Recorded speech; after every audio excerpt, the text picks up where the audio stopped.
The nurse asked me one last time if someone was coming to take me home, and I lied because admitting that Ethan had disappeared felt worse than the pain waiting beneath my ribs.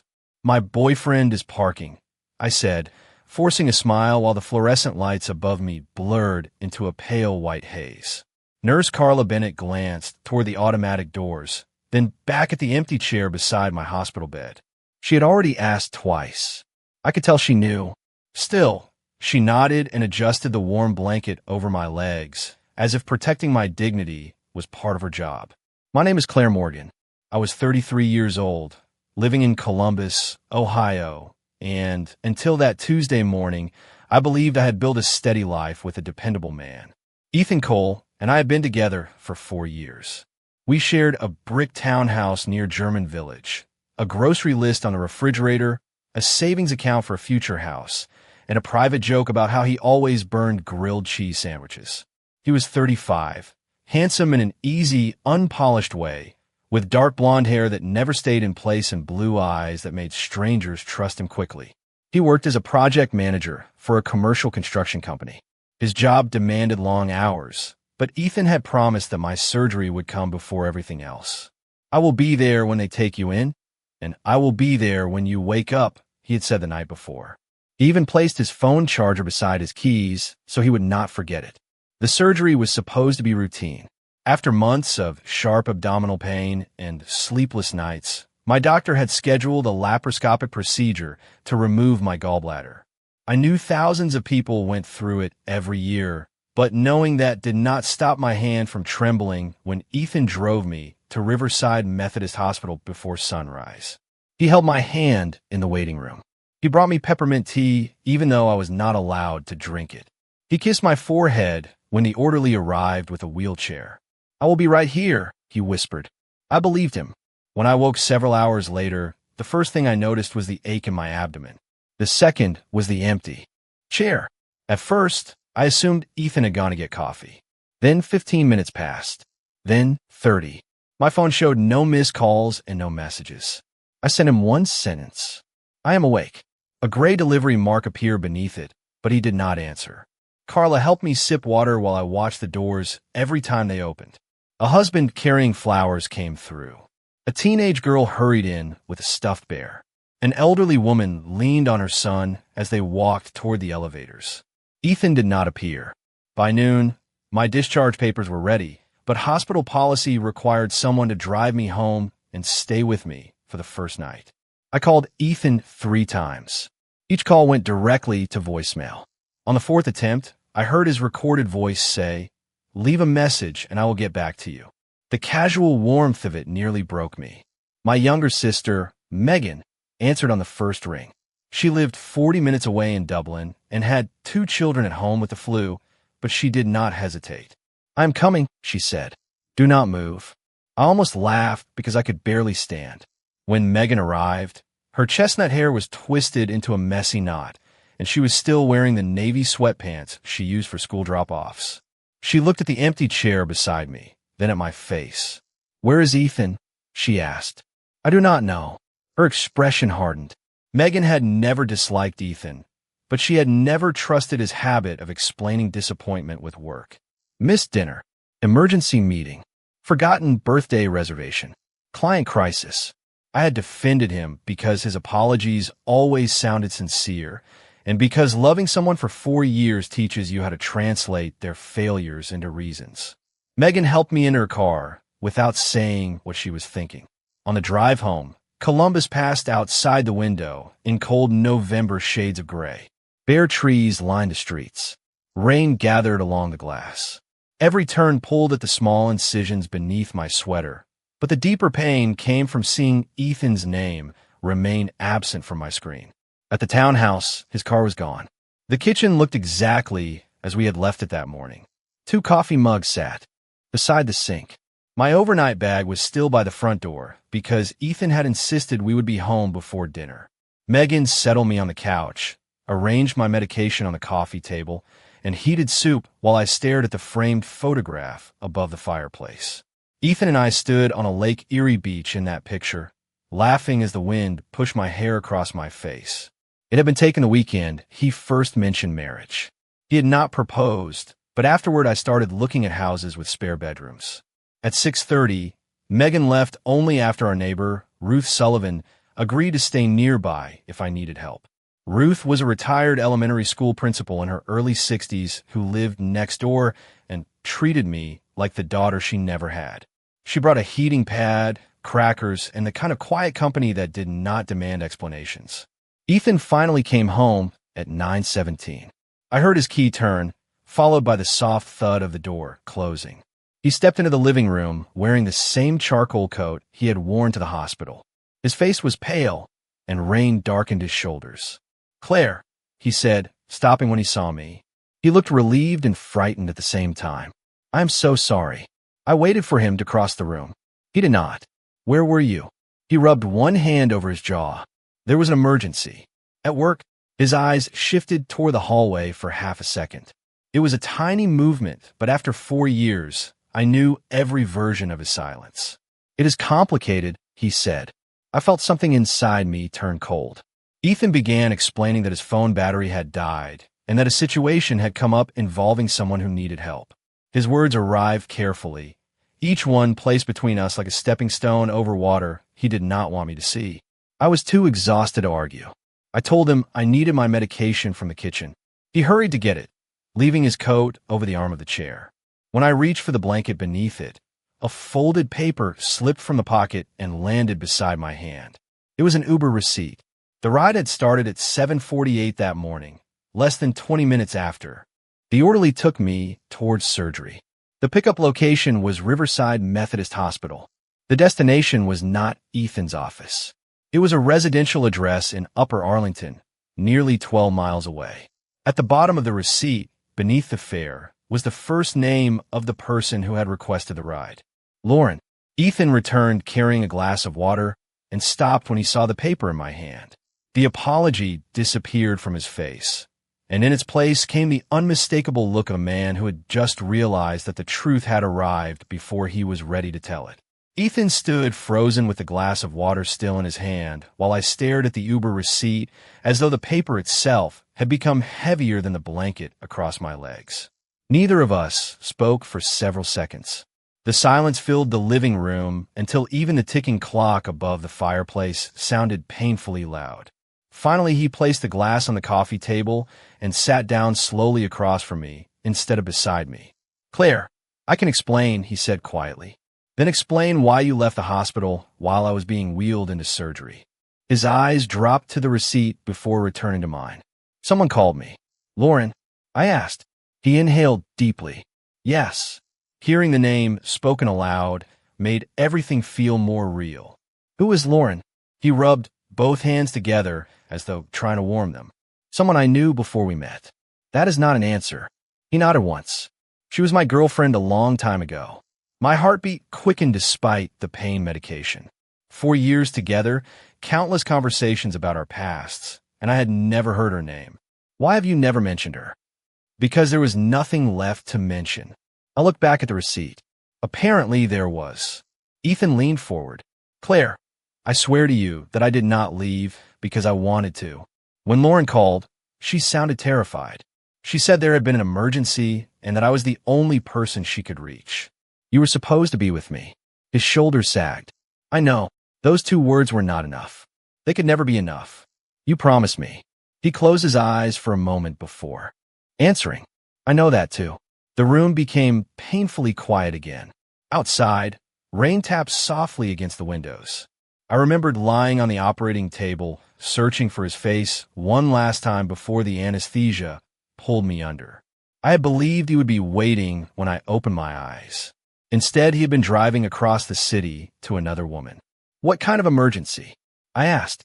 Ethan hesitated just long enough for my stomach to tighten. "Lauren has a daughter.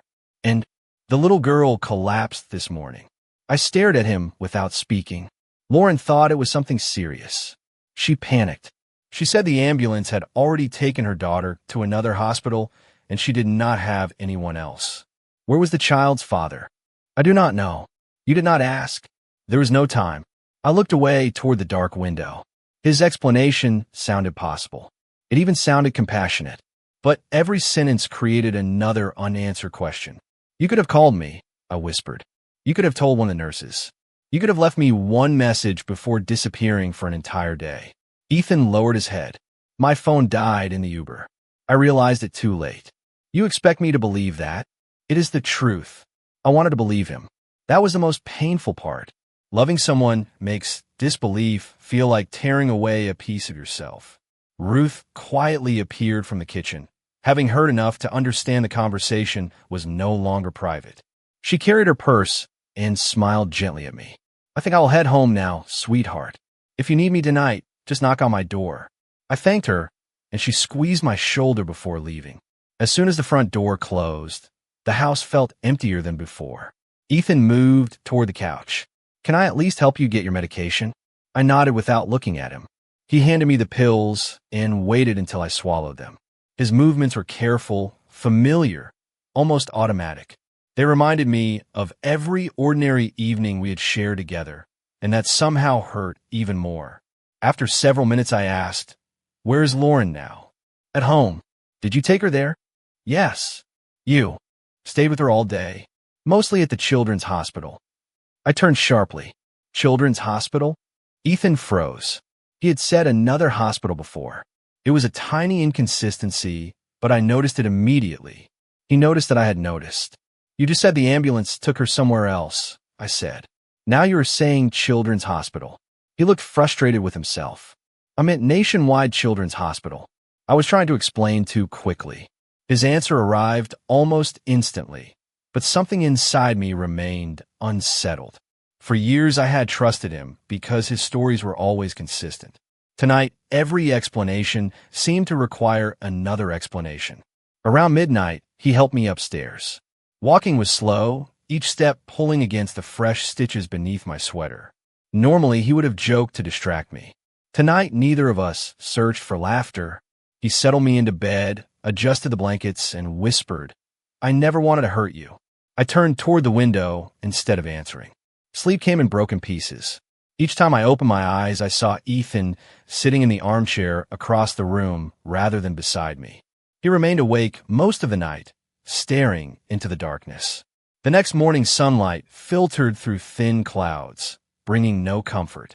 Ethan had already left for work before I woke. A handwritten note rested beside a cup of fresh coffee. It simply read, "I love you. We will talk tonight." I folded the note without reading it again.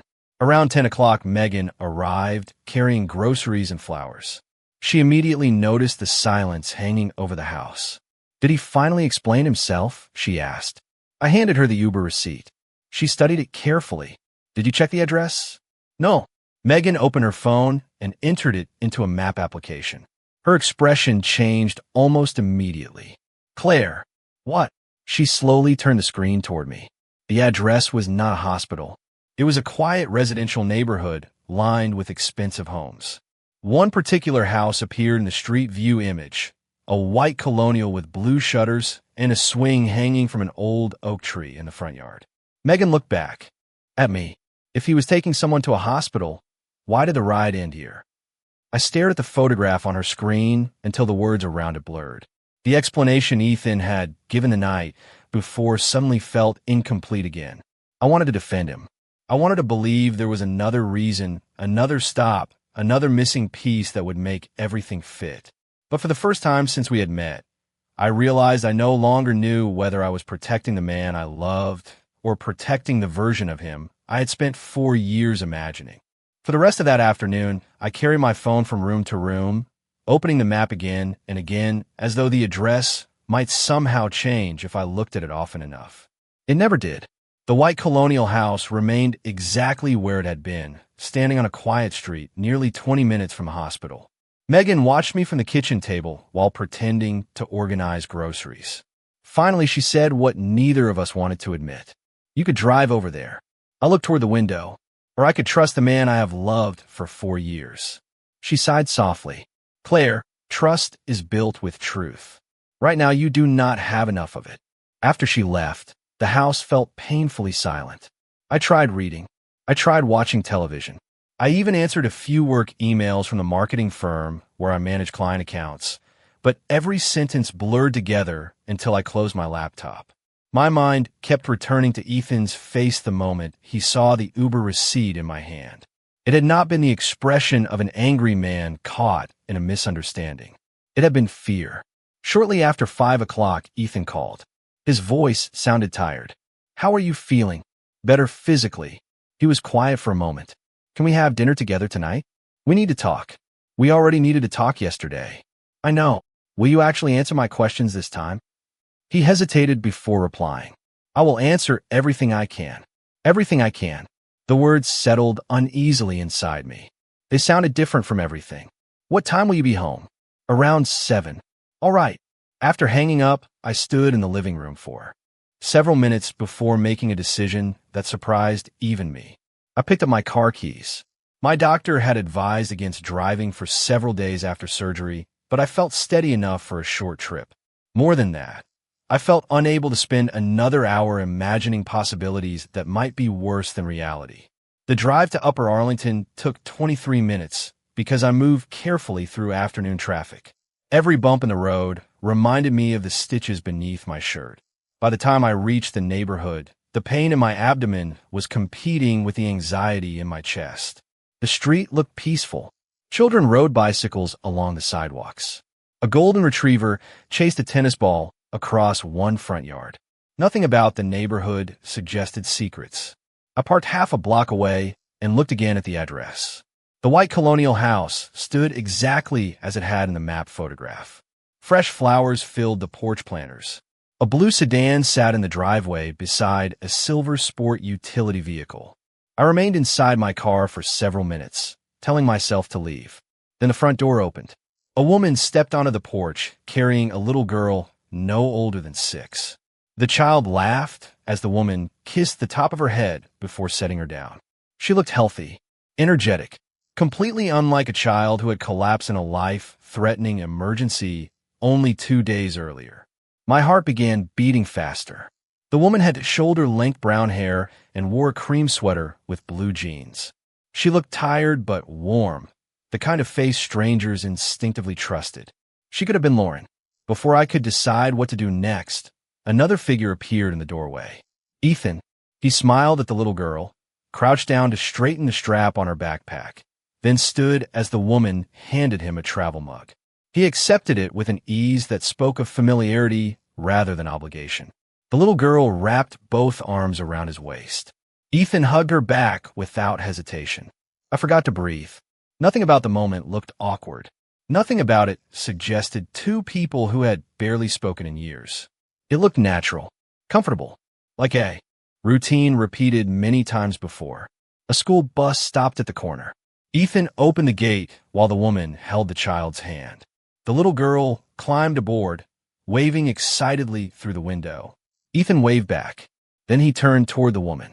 She reached up and briefly touched his arm before saying something that made him smile. I could not hear the words through the closed windows of my car, but I did not need to. The familiarity between them said enough. My hands tightened around the steering wheel until my knuckles turned white.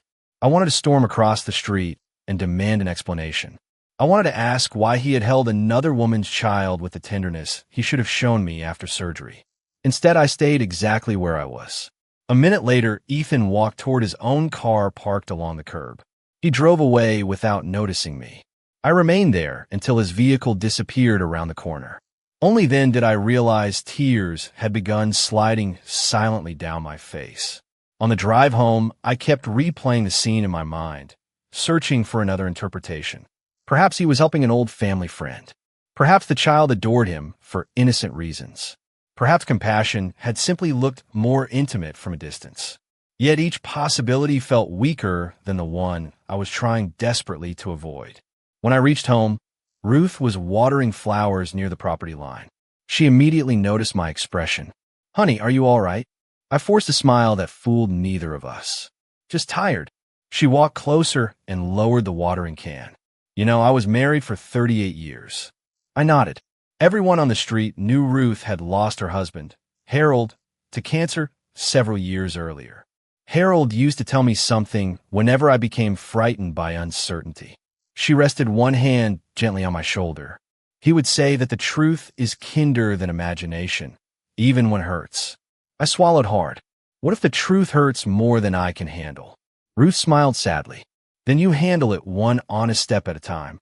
She returned to her garden, leaving me alone with her words. At exactly 7:12, Ethan pulled into the driveway. He entered carrying takeout from my favorite Italian restaurant, smiling with obvious determination as though tonight could somehow repair yesterday. The moment he stepped into the kitchen, his smile faded. He looked at my shoes by the front door, then at the car keys still resting on the counter. You went out today, he said. Yes. Where? I met his eyes without speaking for several seconds. Then I answered quietly. Upper Arlington. Every trace of color drained from his face. The bag of food slipped from his hand onto the kitchen floor, and neither of us moved to pick it up. The paper bag lay on the kitchen floor, its containers slowly tipping onto the hardwood while neither of us looked away. Ethan seemed unable to breathe. I had never seen fear settle across his face so completely. Finally, he bent down, picked up the bag, and placed it silently on the counter before turning back toward me. You followed me, he said quietly. No, I followed the address on your Uber receipt. His shoulders dropped. Claire, do not start with my name. My voice remained calm, which somehow frightened him more than if I had shouted. I watched you walk out of that house. I watched a little girl hug you. I watched another woman hand you coffee like she had done it 100 times before. Ethan closed his eyes for several seconds. When he opened them again, they were filled with exhaustion instead of defensiveness. It is not what you think. Then tell me what I am supposed to think. He looked toward the dining room window before answering. Can we sit down? No. He accepted my answer without arguing. The little girl is named Lily, he began. She is 6 years old. Hearing him say her name so naturally felt like another wound. You know her well enough to say her name without thinking. Yes. How long? He hesitated. Almost a year. The room seemed to tilt beneath me. A year. He nodded once. You have known this child for a year, and I have never heard her name. I wanted to tell you. When? I asked. After my surgery? After our wedding? After we bought a house together? Ethan pressed one hand against the kitchen counter as though he suddenly needed something to steady himself. Every time I tried, something happened that made it feel like the wrong moment. That is what people say when they choose not to tell the truth. He did not deny it. I folded my arms carefully, trying not to pull against the stitches. Who is Lily to you? Ethan stared directly into my eyes. She is not my daughter. The certainty in his voice surprised me. There was no hesitation at all. Then who is she? He looked away again. Lauren's daughter. I already knew that. Claire. I asked who she is to you. His silence lasted long enough to make my heartbeat quicken. Finally, he whispered, someone I promised to protect. I laughed once, but there was no humor in it. You left me alone before surgery because of a promise you never even told me existed. Yes. The honesty of that single word hurt more than another excuse would have. Why? He rubbed his forehead. Because years ago I made a mistake. I waited. He continued slowly. Before I met you, Laura and I were together for almost 5 years. We planned to get married. Then everything fell apart. Why? Because I thought she betrayed me. I found messages on her phone that convinced me she was seeing someone else. I ended the relationship without giving her a chance to explain. I listened without interrupting. Months later, I learned I had been wrong. The messages belonged to her sister. By then, Lauren had already moved away. She refused to speak to me. His voice carried genuine regret, but it did not answer the question that mattered. What does that explain today? Last year, Lauren contacted me unexpectedly. Why? He swallowed. Because her husband died. I blinked. That was not the direction I had expected. Ethan continued. He was killed in a highway accident outside Cleveland. She was left alone with Lily. She had no family nearby. She needed help dealing with paperwork and insurance because her husband handled everything. So she called you. At first only once. Then again. Yes. And again. He nodded. Eventually, you became part of their lives. He looked ashamed. More than I ever intended. I stared at the floor for several moments. His explanation sounded painfully believable. That frightened me because believable did not necessarily mean complete. Does Lauren love you? I asked quietly. Ethan answered almost immediately. I do not know. Do you love her? This time he did not answer immediately. He stood perfectly still, looking at me with eyes full of conflict. Every second of silence felt louder than the last. Finally he spoke. I love you. That was not my question. He closed his eyes. I care about Lauren. Everyone cares about someone. Claire, do you love her? His jaw tightened. Not the way I love you. My heart sank because it was still not a real answer. I realized he had become very skilled at speaking carefully enough to avoid lying while still protecting something. The front doorbell rang unexpectedly. We both turned toward it. Ethan looked confused. Are you expecting someone? I shook my head. He opened the door. A delivery driver stood outside, holding a medium-sized cardboard box with a shipping label. Package for Ethan Cole, the driver said. Ethan signed quickly and carried it inside. The return address immediately caught my attention. It was handwritten, Lauren Mitchell. Ethan noticed that I had seen it. His face lost what little color remained. I can explain this too, he said softly. You seem to have an explanation for everything. He carefully opened the box. Inside lay several old photo albums, a stack of greeting cards tied together with blue ribbon, and a small wooden keepsake box. Resting on top was a handwritten envelope addressed only to Ethan. His hands trembled slightly as he opened it. He read the first few lines, then stopped. His expression changed so suddenly that I knew whatever he had just read was something he had not expected. Without saying a word, he slowly handed me the letter. I looked down at the page. The very first sentence made the room feel unbearably small. If you are reading this, Ethan, then I have finally decided that Claire deserves to know the truth about what happened 7 years ago. My fingers trembled as I unfolded the letter. Ethan remained perfectly still across the kitchen, watching me with an expression that mixed fear, regret, and resignation. Whatever was written on those pages had already changed him before I had even read the first paragraph. The handwriting was neat but slightly uneven, as though every sentence had required courage. Claire, the letter began. If you're reading this, it means I have finally accepted that hiding the past has caused enough pain. Ethan never asked me to write this. In fact, he would probably have stopped me if he knew. But there is something you deserve to hear from me instead of discovering it through suspicion. I looked up at Ethan. He gave a small nod, silently asking me to continue. 7 years ago, Ethan and I were engaged. We loved each other, but we were young and stubborn. One misunderstanding destroyed everything. He believed I had betrayed him, and I was too proud to fight for someone who had already decided I was guilty. We walked away without ever telling each other the truth. I continued reading while the kitchen around us seemed to disappear. 2 months after we separated, I learned I was pregnant. The baby was not Ethan's. I had already met the man who later became my husband, Daniel. Ethan never knew about the pregnancy because I believed he would assume the child was his and return only out of responsibility instead of love. I wanted him to build a new life without carrying my mistakes. I lowered the page for a moment, trying to process the timeline. Ethan quietly said, I did not know any of that until last year. I returned to the letter. Daniel became a wonderful husband and an even better father to Lily. He raised her with patience, kindness, and endless love until the day we lost him. After his death, I found myself completely alone. I remembered Ethan because, despite everything that happened between us, he had always been the most dependable person I had ever known. Calling him was the hardest decision I have ever made. My chest tightened. That explained why she had reached out, but not why Ethan had hidden everything from me. The next paragraph answered that question. When Ethan arrived that first afternoon, I apologized for everything that happened years ago. He apologized too. We agreed that the past should remain in the past. He helped me understand insurance forms, legal documents, and repairs around the house because Daniel had handled all those responsibilities. Lily quickly became attached to him because she missed having a dependable adult she could trust. Ethan repeatedly told me he needed to tell you about us, but every time he planned to do it, I begged him to wait until my life became stable.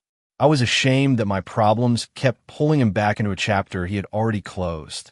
Tears blurred the words for a moment. Ethan had wanted to tell me, but wanting and doing were not the same thing. If you are angry, the letter continued, please be angry with both of us. Ethan never had an affair with me. He never crossed a line that disrespected your relationship. The mistake we made was believing that protecting everyone from uncomfortable conversations was kinder than telling the truth immediately. It was not. Secrets grow heavier every day they remain hidden. I reached the final paragraph. The morning of your surgery, Lily collapsed during breakfast after a severe allergic reaction. I panicked. Ethan was the only person I knew would answer immediately. I should never have called him. I should never have placed him in a position where he had to choose between helping us and staying beside you. That decision belongs to me as much as it belongs to him. Whatever happens after you read this, I hope one day you will know that neither Lily nor I ever wanted to become the reason another woman questioned the person she loved. I slowly lowered the letter onto the kitchen table. Neither Ethan nor I spoke for a long time. Everything I had imagined over the previous 2 days suddenly shifted. The scenes I had witnessed in front of Lauren's house now carried a different meaning. They no longer looked like proof of an affair. They looked like evidence of a complicated promise built on guilt and compassion. Yet the pain inside me remained. You lied, I finally whispered. Ethan nodded immediately. Yes. Every single day for almost a year. Yes. You let me believe I knew everything important about your life. His voice cracked. I know. I looked directly at him. Do you understand what hurts the most? He shook his head. It is not Lauren. He frowned slightly. It is not Lily either. It is that every time you came home after helping them, you looked me in the eyes and acted like your entire day had happened somewhere else. Ethan covered his face with both hands. I hated myself every time. Then why keep doing it? He answered without lifting his head. Because every month it became harder to admit how long I had already hidden it. That answer felt painfully human. It also felt painfully real. People rarely buried themselves beneath one enormous lie. More often, they disappeared beneath hundreds of small decisions made one day at a time. The kitchen fell silent again until my phone suddenly vibrated across the table. Megan's name appeared on the screen. I answered after the second ring. How are you doing? She asked. I looked at Ethan before answering. I think I finally know part of the truth. Megan immediately sensed something in my voice. Part of the truth? I repeated the words quietly to myself. Part. Because despite everything Lauren had confessed, one detail still refused to fit. I glanced at the letter again. It explained why Ethan had known Lauren. It explained Lily. It explained the emergency. But it did not explain one simple fact that continued echoing in my mind. When I had watched Ethan leave Lauren's house that afternoon, he had not looked like someone visiting out of obligation. He had looked completely at home. Before I could say another word, the front doorbell rang again. Ethan frowned. I'm not expecting anyone. He opened the door. Lauren stood on the porch, breathing hard as though she had driven across the city without stopping. Her eyes were red from crying, and Lily was nowhere beside her. She looked directly at me before speaking. Claire, I am sorry for coming without calling, but there is one thing that letter does not tell you. And if Ethan keeps protecting me, he never will. Lauren stepped inside only after I nodded. She looked exhausted, her hair pulled back carelessly, her cream coat damp from the evening rain. Ethan closed the front door behind her, but remained several feet away, as though he already knew whatever was about to happen would change everything. Lauren looked first at him, then at me. I'm sorry, she said. I know I've already caused enough damage. I folded my arms carefully. You said the letter did not tell me everything. She nodded, because I could not bring myself to write it. Ethan interrupted quietly. Lauren, you do not have to do this. She turned toward him with tears already gathering in her eyes. Yes, I do. You have spent a year protecting everyone except yourself. She faced me again. Everything I wrote about Daniel is true. He was Lily's father. Everything I wrote about Ethan never crossing a line is also true. But there is another reason Ethan kept coming back after helping with paperwork. My heartbeat slowed, almost as if my body wanted to delay hearing the answer. Lauren took a deep breath. 3 months after Daniel died, I was diagnosed with early-stage breast cancer. The room became completely still. I did not tell anyone except my doctor. I wanted Lily to believe everything was normal. I glanced at Ethan. He lowered his eyes. Lauren continued. When Ethan came over one afternoon to repair a broken water heater, he found my treatment schedule sitting on the kitchen counter. I had forgotten to put it away. She swallowed hard. After that, he refused to let me go through chemotherapy appointments alone. I looked back at Ethan. He finally spoke. I knew you would want to help too. Then why did you never tell me? I asked. Because it was not my illness to reveal, Lauren answered before Ethan could speak. I begged him not to tell anyone until I finished treatment. Ethan nodded slowly. I promised her I would respect that. I felt my emotions pulling in opposite directions. Compassion told me I understood why a woman facing cancer wanted privacy. Betrayal reminded me that my own partner had hidden an entire part of his life from me for almost a year. You should have trusted me, I said quietly. Ethan looked at me with unmistakable regret. I wanted to, more times than I can count. Lauren wiped her eyes. The treatment ended 2 months ago. I'm doing well. My scans have been clear so far. Relief briefly crossed Ethan's face before disappearing again beneath guilt. Then why come here tonight? I asked. Lauren looked directly at me. Because Ethan was about to sacrifice your relationship to protect a promise that no longer needed protecting.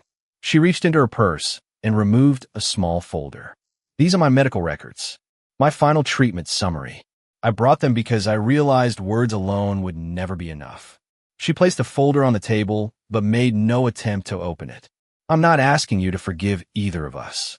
I only want you to know that he was never living 2 lives. He was trying to keep 2 promises that could not exist together. Ethan slowly sat down at the kitchen table, his shoulders slumped with exhaustion. He suddenly looked older than his 35 years. Every time I came home, he said softly, I told myself I would explain everything. Then I imagined breaking Lauren's trust while she was fighting cancer, and I convinced myself I could wait 1 more week. He laughed bitterly. 1 more week turned into almost a year. I remained standing. Do you know what is difficult? Both of them looked at me. I believe both of you. Lauren lowered her head. But believing you does not erase what happened. Ethan nodded. I know. Tears finally escaped despite everything I had done to hold them back. When I woke up after surgery, I thought the man I loved had abandoned me because I was not important enough. Ethan covered his mouth with one hand. I never wanted you to feel that. But I did. My voice cracked. For 2 days, I believed our entire relationship had been a lie. Lauren quietly picked up her purse. I should leave. Ethan stood immediately. I will walk you out. No, she replied gently. You stay here. She turned to me one last time. Claire, whether you stay with Ethan or not, please know one thing. Every time he came to my house, the first thing he did before walking inside was call you. If you did not answer, he left a voicemail or sent a message because he never wanted you wondering where he was. My heart skipped. That is not true. Lauren frowned. What do you mean? There were. Daisy never called me. Ethan looked confused. Claire, I always called. No. I walked to the kitchen drawer where we kept old phone bills and picked up my mobile instead. Especially on Thursday afternoons. You often disappeared for hours without any message. Ethan stared at me. I never missed those calls. An uneasy silence settled over the room. Lauren looked from Ethan to me. Every appointment was on Thursday afternoons, she whispered. Ethan slowly took out his phone. He opened his recent call history. I did the same. We placed both phones side by side on the table. My screen showed nothing. His screen showed dozens of outgoing calls to my number, each lasting only a few seconds before ending. Ethan looked genuinely shocked. Claire, every one of these says completed. I compared the dates with mine. There were no missed calls, no voicemails, no notifications. It was as if they had never existed. Ethan whispered, almost to himself, that is impossible. Before anyone could say another word, my phone vibrated with a new text message from an unknown number. There were only 8 words on the screen. Stop looking into this if you value your future. I read the message 3 more times before the words finally felt real. Stop looking into this if you value your future. The number was unfamiliar. No name, no previous conversation. Just 8 words that instantly drained the warmth from the room. Ethan stepped closer. Who sent it? I handed him the phone without speaking. His expression changed the moment he finished reading. Lauren covered her mouth. That was not me. I know, I said. There was something about the message that felt different from everything else. It did not sound emotional. It did not sound jealous. It sounded calculated. Ethan immediately pressed the call button. The call failed after one ring. He tried again. The number was already unavailable. Lauren slowly lowered herself into a chair. This is because of me. Ethan shook his head. No. How can you know that? She whispered. He looked at the message again before answering. Because if someone wanted to threaten you, they would have sent it to you. They sent it to Claire. None of us spoke for several seconds. I felt the conversation shifting away from betrayal and towards something none of us had expected. Could this be a scam? I asked quietly. Ethan shook his head. Maybe, but the timing is too precise. Lauren suddenly looked frightened. There is something I never told either of you. Ethan turned toward her. What? She stared at the table for a long moment before speaking. A few weeks before Daniel died, he became convinced someone was following him. Ethan frowned. Following him? He never had proof. He only mentioned it twice. He said the same gray pickup truck appeared outside our house several nights in a row. Why did you never tell the police? Because Daniel laughed about it the next morning. He said he was probably imagining things after working too many hours. She twisted her wedding ring, which still rested on a chain around her neck. Then he died in that highway accident. Ethan looked thoughtful rather than alarmed. The police ruled it accidental. I know. Lauren nodded. I accepted that. Until this message. I felt a chill run through me despite the warm house. What did Daniel do for a living? Ethan asked. He was a financial investigator. Lauren looked directly at him. He specialized in corporate fraud. Ethan's eyes narrowed slightly. You never told me that either. Because I never thought it mattered. The room grew quiet again as each of us tried to connect pieces that refused to fit together. My phone remained on the table between us, like an object none of us wanted to touch again. Finally, Ethan spoke. Claire, let me see your phone for a minute. I unlocked it and handed it over. He compared the unknown number with his own contacts. Nothing matched. Then he opened the message details. It came through a temporary routing service, he said. Someone did not want this traced.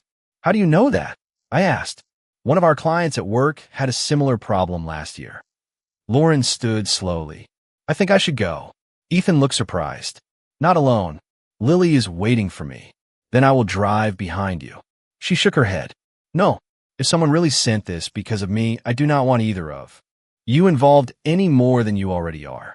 Before either of us could argue, she picked up her purse. At the door, she stopped and looked back at me. Claire, whatever you decide about Ethan, please believe one thing. He never stopped loving you. Every chemotherapy appointment ended with him rushing home because he worried about what another secret was doing to your relationship. Her eyes filled with tears again. I should have told you months ago. She quietly disappeared into the rainy night. Ethan closed the door, but remained standing there for several moments. I'm calling the police, I said. He hesitated. About the message? Yes. Claire. I looked at him. What? They will ask why someone would send it. Then we tell them the truth. Ethan slowly nodded. All of it. For the next hour, 2 officers sat in our living room taking statements. They photographed the message, recorded the number, and asked careful questions about Lauren, Daniel, the surgery, and the Uber receipt. Neither officer suggested we were in immediate danger, but they advised us to report any further contact immediately. After they left, the house felt strangely empty again. It was nearly midnight. Neither Ethan nor I had eaten dinner. The untouched Italian food still sat cold on the kitchen counter. We sat opposite each other in silence until Ethan finally spoke. I owe you one more truth. I looked at him cautiously. When Lauren first called me after Daniel died, I almost did not answer. I had deleted her number years earlier. Then how did she reach you? She contacted my mother first. That caught me completely off guard. Your mother knew? He nodded slowly. She has known everything from the beginning. I stared at him in disbelief. His mother, Patricia, had welcomed me into family holidays, celebrated birthdays with us, and asked about wedding plans. All that time, she had known about Lauren, Lily, and the secret Ethan had hidden for almost a year. Did she know you left my surgery? I asked. Ethan looked ashamed. She was the first person I called afterward. I stood up so quickly that pain shot through my abdomen. Your mother knew before I did. Claire, she knew. While I was lying in a hospital bed waiting for you. Ethan reached toward me instinctively, but I stepped back. Before he could say another word, the house phone rang. We both looked at it. Almost nobody ever used our landline anymore. Ethan answered after the third ring. He listened for only a few seconds before every trace of color disappeared from his face. Who is this? He demanded. There was no answer, only slow breathing. Then the caller quietly spoke a single sentence before disconnecting. Ethan lowered the receiver with trembling hands and looked at me in complete shock. They said, "Tell Claire to ask Patricia what really happened the night Daniel died." Neither Ethan nor I slept that night. The anonymous message, the silent phone call, and a mention of his mother had transformed our private relationship into something neither of us understood anymore. Shortly after sunrise, Ethan looked at me across the kitchen table. "We need to talk to my mother today." I studied his face carefully. For the first time since this nightmare had begun, I saw uncertainty instead of confidence. Whatever Patricia knew, Ethan no longer believed he knew the full story himself. "Will she tell us the truth?" I asked. He answered honestly, "I do not know." We drove separately to Patricia Cole's home on the north side of Columbus. She lived in the same white brick house where Ethan had grown up. I had spent Thanksgiving dinners there, wrapped Christmas presents there, and listened to stories about Ethan's childhood while sitting in the very living room we were about to enter. The familiarity of the place only made me more uneasy. Patricia greeted us with a warm smile that disappeared the moment she saw our expressions. "What happened?" she asked. Ethan walked inside without answering.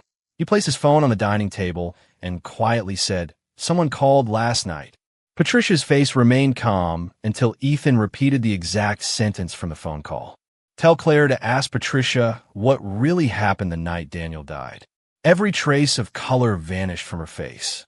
She slowly lowered herself into a chair. I had never seen her look frightened before. Ethan noticed it too. "Mom." She remained silent. "Mom, what happened?" Patricia closed her eyes for several seconds before speaking. "I prayed this day would never come." My heartbeat quickened. You know what they meant. She nodded almost imperceptibly. "Yes." Ethan stepped closer. "Then tell us." Patricia looked at me first. "Claire, I owe you an apology before anything else. I encouraged Ethan to keep Lauren's illness a secret because I believed it was the compassionate thing to do. I was wrong. I listened without interrupting. But that is not why you are here." She took a slow breath. 3 nights before Daniel died, he came to my house. Ethan frowned. "Daniel knew you?" "Not well. We had only met twice before." She folded her hands together tightly. "He arrived unexpectedly around 9 o'clock. He was terrified. Neither Ethan nor I spoke." Patricia continued quietly. "He believed someone inside the company where he worked had discovered he was investigating financial crimes connected to several executives. He said documents had disappeared from his office. His computer had been accessed while he was away. He thought someone wanted him to stop asking questions." Ethan looked stunned. "Why did he come to you?" Patricia glanced toward him. "Because he had learned that you and Lauren were once engaged.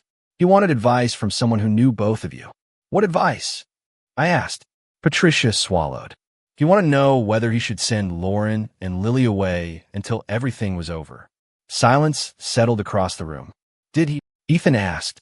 Patricia slowly shook her head. "No, he decided he was overreacting." She looked down at the floor. I agreed with him. My chest tightened. "Then he died 3 days later." Patricia nodded sadly. Ethan sat down opposite his mother. "Why did you never tell anyone?" Tears filled her eyes. "Because the police investigated the accident. They concluded it was exactly what it appeared to be. I convinced myself Daniel had simply been frightened and exhausted. Until now," I whispered. She looked directly at me. "Until someone reminded me that he had been afraid for a reason." Ethan stood and walked toward the front window. I could see him try to separate emotion from logic. Finally, he turned back. "Mom, did Daniel leave you anything?" Patricia hesitated. That hesitation lasted only a second, but it was enough. "Mom." She slowly nodded. "Yes." Without another word, she left the room. Ethan and I exchanged uneasy glances while we listened to drawers opening upstairs. Several minutes later, Patricia returned carrying a faded manila envelope sealed with clear tape. It looked untouched for years. She placed it gently on the dining table. He told me not to open it unless something happened to him. Ethan stared at the envelope. Did you ever open it? No. She pushed it toward him. Written across the front in black ink were 7 simple words. Only open if my fears become real. Beneath the sentence was Daniel Mitchell's signature and the date from 7 years earlier. My pulse echoed in my ears as Ethan carefully broke the old tape. Inside were several folded pages, a flash drive, and a handwritten note. Ethan unfolded the note first. His eyes moved quickly across the page before stopping halfway down. He became completely still. What is it? I asked. He slowly handed the paper to me. The first lines explained that the flash drive contained copies of financial records Daniel believed someone inside his company was trying to destroy. But it was the final paragraph that made my hands begin to shake. If anything happens to me, do not trust the accident without verifying who benefited from my investigation. If Ethan Cole is reading this, tell him none of this is his fault. I asked his mother to keep this envelope because she was the only person outside my family I believed would protect Lauren and Lily if I could not. The drive back to our townhouse passed in almost complete silence. The sealed envelope now rested on the center console between Ethan and me like something alive. Every traffic light seemed to last longer than usual. Every passing mile carried the weight of 7 years of unanswered questions. When we finally reached home, Ethan locked the front door behind us before placing Daniel's flash drive on the dining room table. Neither of us touched it immediately. I made coffee simply, because I needed something ordinary to hold on to. Ethan stared out the kitchen window for several minutes before quietly saying, Daniel trusted my mother more than he trusted the police. I looked at him. That tells us how frightened he really was. He nodded slowly, and he specifically wrote that none of this was my fault. There was no relief in his voice, only sadness. You wish you had known him. Ethan gave a faint smile.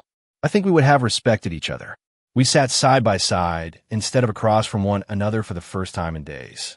The distance that had grown between us had not disappeared, but it no longer felt impossible to cross. Ethan connected the flash drive to his laptop. Several folders appeared almost immediately. Most contained spreadsheets, scanned invoices, bank transfers, and internal accounting reports from Daniel's company. At first glance, none of it meant much to either of us. Then we opened a document titled Personal Notes. It contained dated entries written over several weeks. Daniel described discovering unusual payments hidden inside legitimate construction contracts. Large sums of money had been transferred through shell companies before disappearing into offshore accounts. Every time he reported another inconsistency, more files vanished from the company database. Several entries described strangers appearing outside his office building. One noted that someone had entered his home office while the family was away without stealing anything obvious. They only moved papers. The final entry stopped both of us cold. If something happens to me before I finish this investigation, someone inside the company already knows what I found. They're no longer trying to hide the money. They're trying to identify everyone who has seen the records. Ethan slowly leaned back in his chair. This is much bigger than I imagined. I nodded quietly. And whoever sent those messages probably knows this flash drive exists. Before either of us could continue, my phone vibrated again. My heart instantly began racing. It was not another anonymous number. It was Detective Alan Brooks, one of the officers who had taken our report the previous evening. I answered immediately. Mrs. Morgan? Yes. I need to ask you something unusual. Have you recently come into possession of any old documents or electronic files connected to Daniel Mitchell? Ethan looked at me sharply. I placed the call on speaker. Why are you asking? I replied. The detective hesitated. Because someone attempted to access the archived evidence from Daniel Mitchell's accident investigation this morning. Ethan frowned. Who? We do not know yet. but the request was submitted using credentials belonging to a retired county employee who has been dead for nearly 3 years. A chill spread through the room. Detective Brooks continued, "I cannot discuss details over the phone, but I strongly recommend you do not share whatever you have with anyone else until we meet." Ethan glanced at the flash drive, still connected to the computer. "How soon?" "Within the hour, if possible." After the call ended, neither of us moved. Finally, Ethan removed the flash drive and slipped it carefully back into the envelope. "We should cooperate." I agreed. "No more secrets." He looked directly into my eyes. "No more secrets." The words felt different this time because neither of us spoke them lightly. 40 minutes later, Detective Brooks arrived with another investigator named Maria Jensen. They spent nearly 2 hours reviewing Daniel's notes without taking the original documents. Brooks explained that reopening a 7-year-old fatal accident would require substantial new evidence, but Daniel's personal records might justify a fresh review. As they prepared to leave, Detective Jensen paused beside the front door. "There is one thing bothering me," she said. "Daniel was investigating financial fraud involving construction contracts." Ethan nodded. "Yes." She looked directly at him. "Your company manages commercial construction projects across Ohio." Ethan stared at her in confusion. "You cannot seriously think my employer is connected." "I do not know," Jensen answered honestly. "But I think you should be extremely careful before mentioning this investigation at work." After the detectives left, Ethan immediately opened his laptop again and searched through his company's public project history. At first, everything appeared ordinary. Then he stopped scrolling.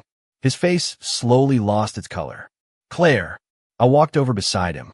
On the screen was an archived press release celebrating a multi-million-dollar commercial development completed 8 years earlier. One of the partner companies listed in the announcement matched a shell corporation Daniel had highlighted repeatedly in his investigation notes. Ethan whispered almost to himself, "That company should not exist anymore." He clicked another document, then another. The same name appeared again. Different projects, different years, different executives, always the same hidden partner. Ethan leaned back in stunned silence. "I have approved invoices connected to this company." My stomach tightened. Without knowing, he nodded slowly.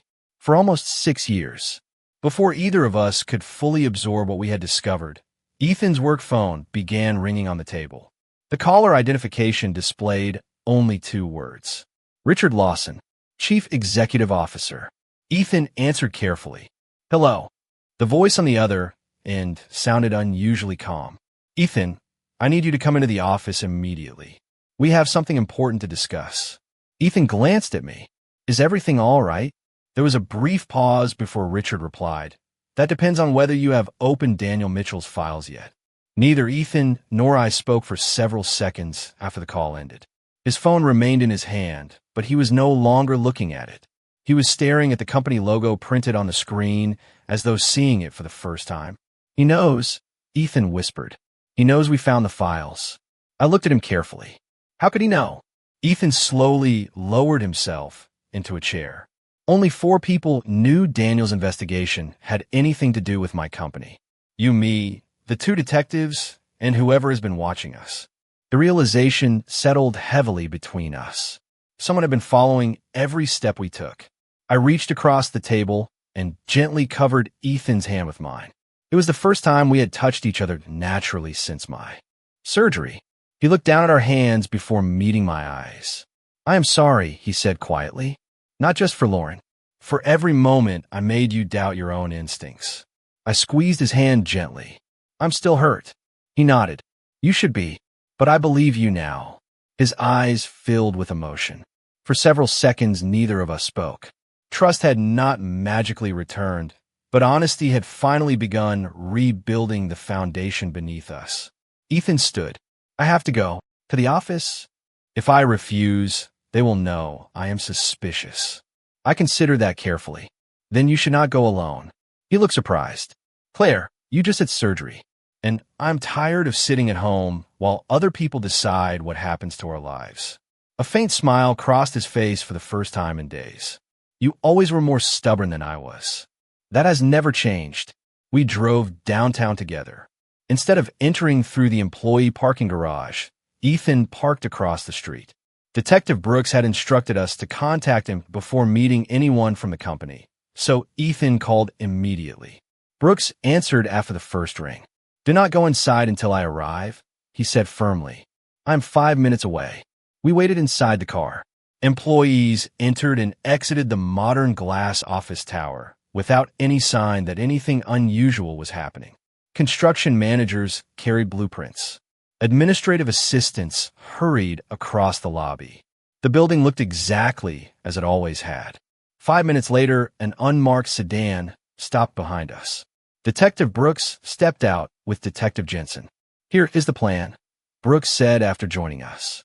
"Ethan goes inside exactly as requested. We stay nearby.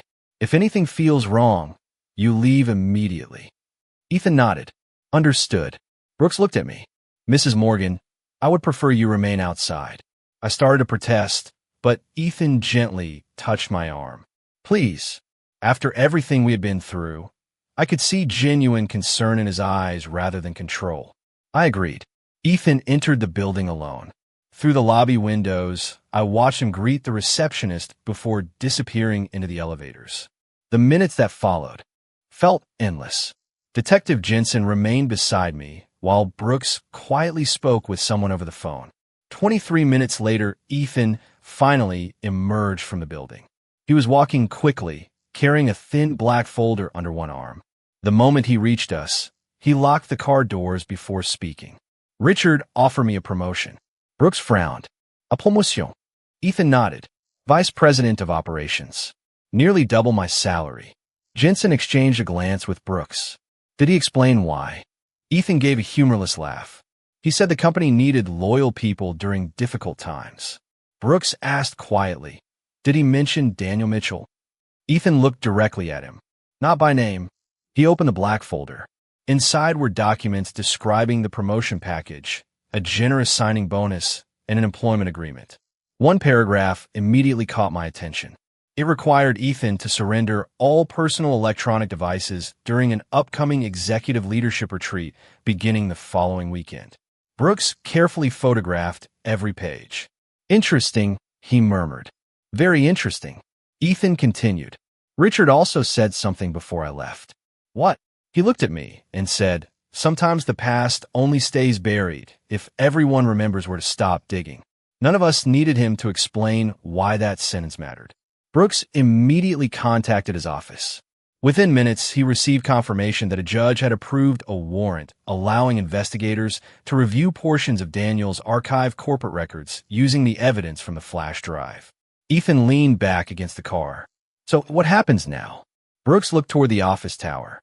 "Now we find out whether Daniel really uncovered financial fraud or whether someone has spent 7 years making sure nobody ever finished what he started."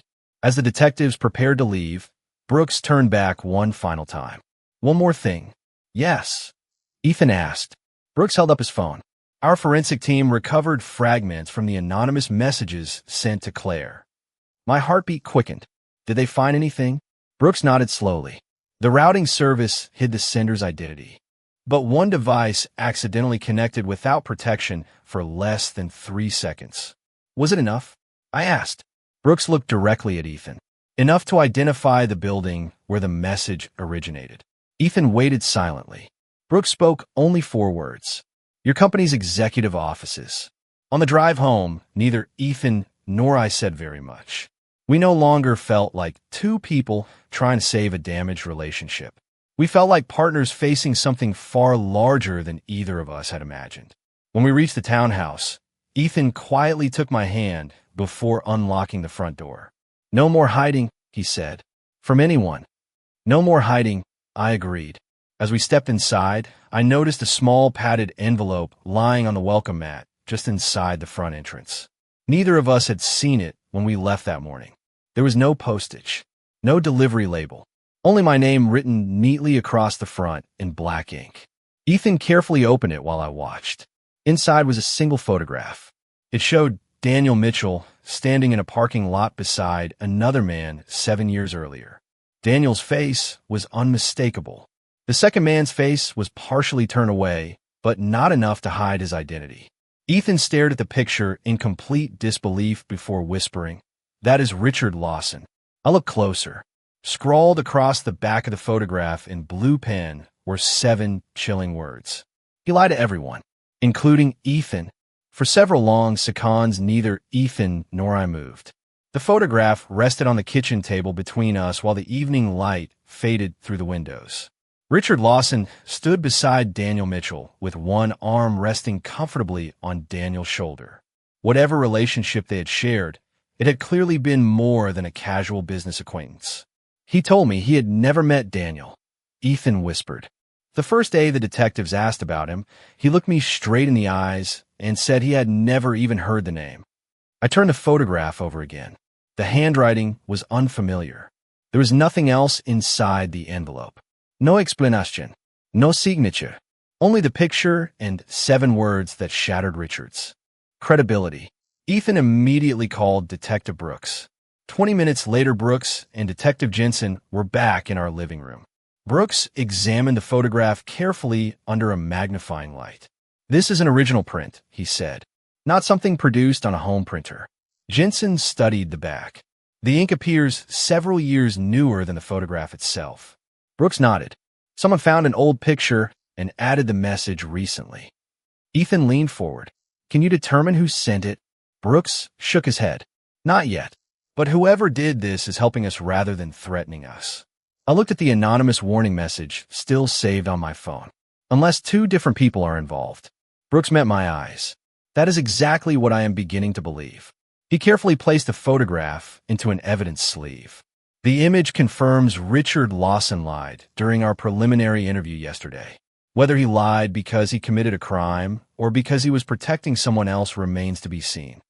The detectives left with both the photograph and copies of Daniel's files. For the first time in days, the house became completely quiet. Ethan remained standing in the living room, staring at the empty place where the photograph had been. "I almost accepted that promotion," he said softly. "If this picture had not arrived, I probably would have signed every document tomorrow morning." I walked beside him. "You did not." He looked at me with tired eyes. "Because you refused to stop asking questions." His words stayed with me long after we went to bed. I realized how close we had come to accepting convenient explanations simply because they were easier than difficult truths. Early the next morning, Detective Brooks called again.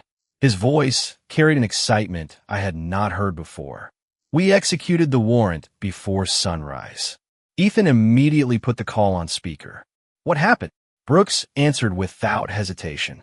Several company servers had already been wiped overnight. Ethan closed his eyes. "Someone knew you were coming." "Yes," Brooks replied, "but they were not fast enough." Jensen had managed to recover archive backups before the deletions spread across the entire network. Those backups contained accounting records matching the shell companies Daniel had documented 7 years earlier. Ethan remained silent while Brooks continued. "There is something else." "What?" "Richard Lawson resigned less than an hour ago." Ethan frowned. "Resign?" He left a short letter claiming personal reasons. By the time investigators arrived at his office, he was already gone. I felt my stomach tighten again. "Has anyone contacted him?" "His attorney has. Richard claims he is cooperating fully and will meet investigators tomorrow morning." After the call ended, Ethan slowly sat down. "He is running." "Maybe," I replied. "Or maybe he thinks he can explain everything." Around noon, the front doorbell rang. This time it was Patricia. She looked older than she had only a week earlier. She held a small wooden box against her chest. "May I come in?" she asked quietly. Ethan nodded. She placed the box on the coffee table before sitting down. "There is one final thing I kept from you." Ethan looked disappointed rather than angry. "Mom." Tears filled her eyes. "I know." She opened the lid. Inside were several old birthday cards, photographs of Ethan as a child, and a folded envelope addressed in Daniel's handwriting. "He gave me this on the same night he left the flash drive." Ethan carefully unfolded the letter. It was much shorter than the others. "Patricia," it began, "if my fears prove unfounded, please destroy this. If they do not, give it to Ethan only after he has learned enough to understand that guilt can make good people carry burdens that were never theirs."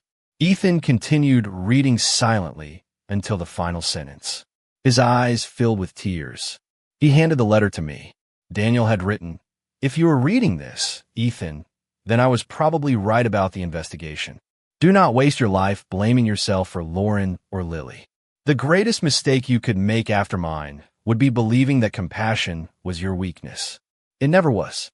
Just remember that compassion without honesty eventually becomes another form of silence." Ethan quietly covered his face with both hands. For months he had punished himself for helping Lauren. Now a man who had died 7 years earlier had somehow reached across time to free him from that guilt. Patricia gently rested her hand on her son's shoulder. "He understood you better than you ever knew." Ethan nodded slowly, unable to speak. That evening we sat together on the back porch, watching the sun disappear beyond the trees. It was the first peaceful moment we had shared since my surgery. Neither of us pretended everything had been repaired. Trust was still healing. Pain still surfaced unexpectedly. But for the first time, we were no longer standing on opposite sides of the truth. Just before sunset, Ethan reached into his pocket and removed a small velvet ring box. My heart stopped. He looked at it for several seconds before speaking. "I bought this 3 months ago." I stared at him in surprise. "I planned to propose after your surgery." He smiled sadly. "Instead, I almost lost you." He did not open the box.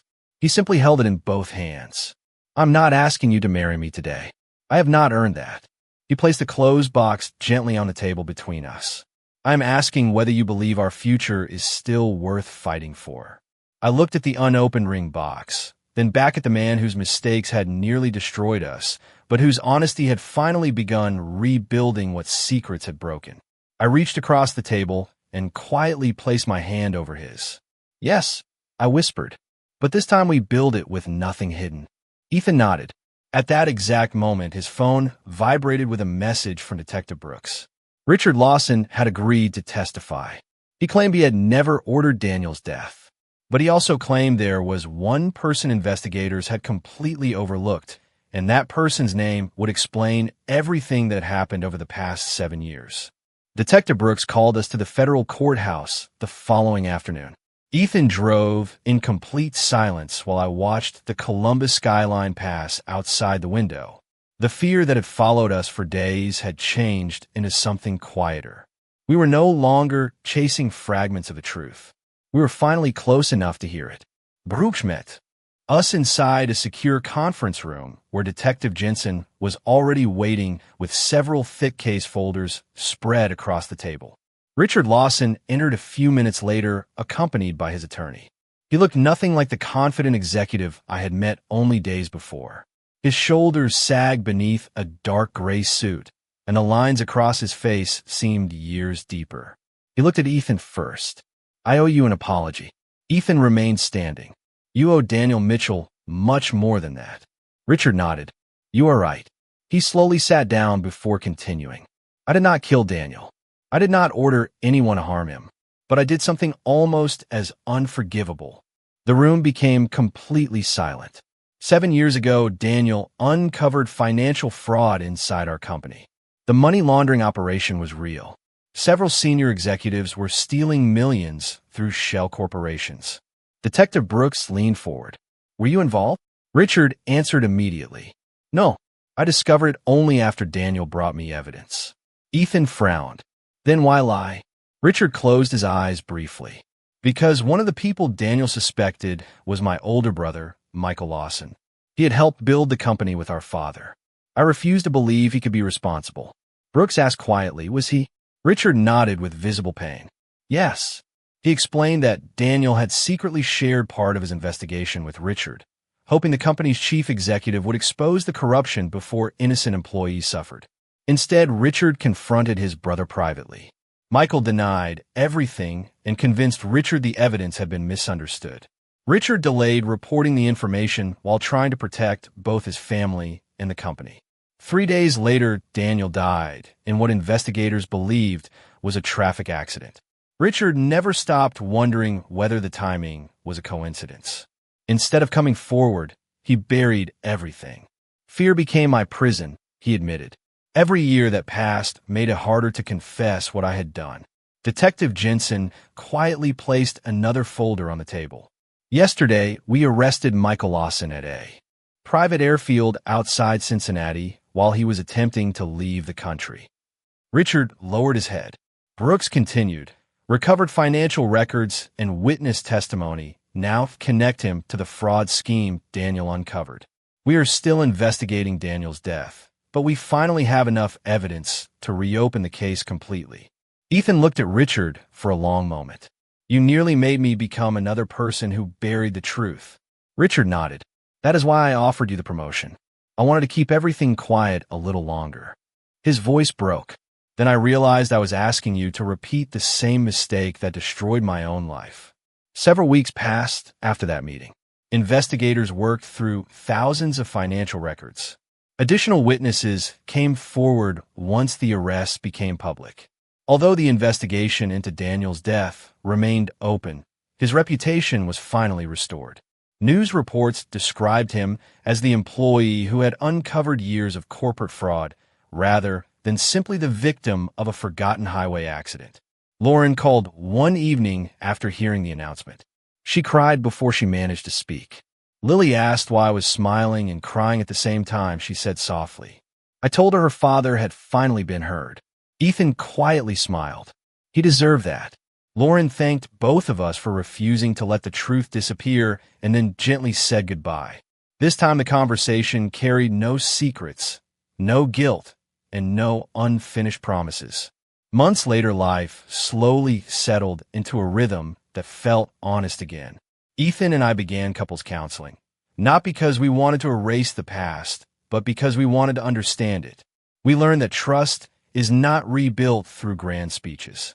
It returns through ordinary days filled with consistent honesty. He told me where he was going even when I never asked. I shared my fears instead of pretending I was fine.